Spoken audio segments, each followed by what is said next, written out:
Hello guys, welcome to Sahasra's creative world. ఈరోజు వీడియోలో నేను మీకు రీసెంట్గా మా ఇంట్లో చేసిన చికెన్ మంచూరియన్ గురించి ఈ వీడియోలో మీకు చెప్తాను. వీడియో చూసేయండి.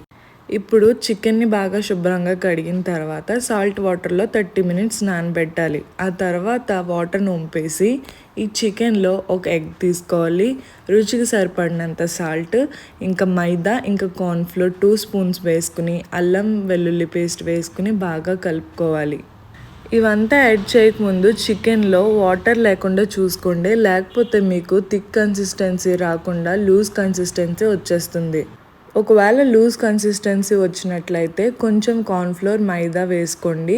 ఒక 1 అవర్ ఉంచేసిన తర్వాత ఈ విధంగా ఆయిల్లో ఫ్రై చేసుకోండి. లో ఫ్లేమ్లో పెట్టుకుని బాగా ఫ్రై చేసుకోండి. ఒక సైడ్ ఫ్రై అయిన దాకా ఉండి నెక్స్ట్ సైడ్కి టర్న్ చేయండి. ఈ విధంగా లైట్ బ్రౌనిష్ కలర్ వచ్చేంత వరకు కూడా పీసెస్ అన్నీ కూడా బాగా కుక్ చేసుకోండి.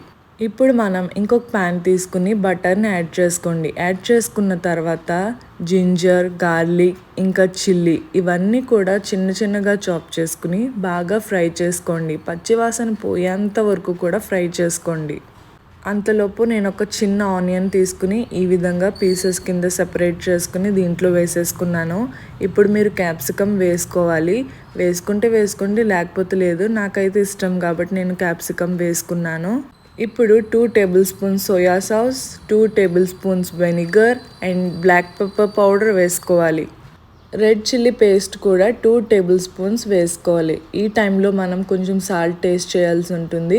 సాల్ట్ సరిపోయింది అనిపిస్తే వదిలేయండి, లేకపోతే కొంచెం సాల్ట్ యాడ్ చేసుకోండి. అంతలోపు మనం కొంచెం కార్న్ఫ్లోర్ స్లర్రీని ప్రిపేర్ చేసుకోండి.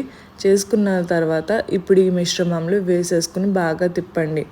కొంచెం సేపటికి లైట్గా ఉన్న కన్సిస్టెన్సీ కొంచెం థిక్గా అవుతుందన్నమాట. ఇప్పుడు మనం చికెన్ని యాడ్ చేసేయాల్సి ఉంటుంది. చికెన్ని యాడ్ చేస్తాం కదా, యాడ్ చేసిన తర్వాత చికెన్కి మొత్తం ఈ గ్రేవీ అంతా కూడా పట్టేలాగా బాగా తిప్పుతూ ఉండాలి. నేను మరీ ఎక్కువ గ్రేవీ వచ్చేలా చేయలేదు, నార్మల్గా చికెన్కి అంటుకునేలా మాత్రమే చేశాను అనమాట. సో ఎక్కువ తినడం కూడా మంచిది కాదు కదా ఈ సాస్లు అవన్నీ కూడా. అందుకని చెప్పి నేను కొంచెం క్వాంటిటీతో ఇవన్నీ చేయడం జరిగింది. లాస్ట్లో ఫినిషింగ్ టచ్ కింద మీ దగ్గర ఉన్న స్ప్రింగ్ ఆనియన్స్ కట్ చేసుకుని ఈ విధంగా స్ప్రింకిల్ చేసేసుకుని గ్యాస్ ఆఫ్ చేసేసుకోండి. అంతేనండి, మన చికెన్ మంచూరియన్ రెడీ అయిపోతుంది. ఇంట్లోనే ఈజీగా ఎలా చేసుకోవాలో చూస్తారు కదా. సో ఇంకా లేట్ ఎందుకు, మీరు ట్రై చేయండి. ఇంతవరకు సహస్రాస్ క్రియేటివ్ వరల్డ్ని సపోర్ట్ చేసిన మీ అందరికీ పేరు పేరున ధన్యవాదాలు. అలాగే ఇంకా ముందు కూడా సపోర్ట్ చేస్తారని కోరుకుంటున్నాను. Thank you so much everyone for supporting Sahasra's Creative World.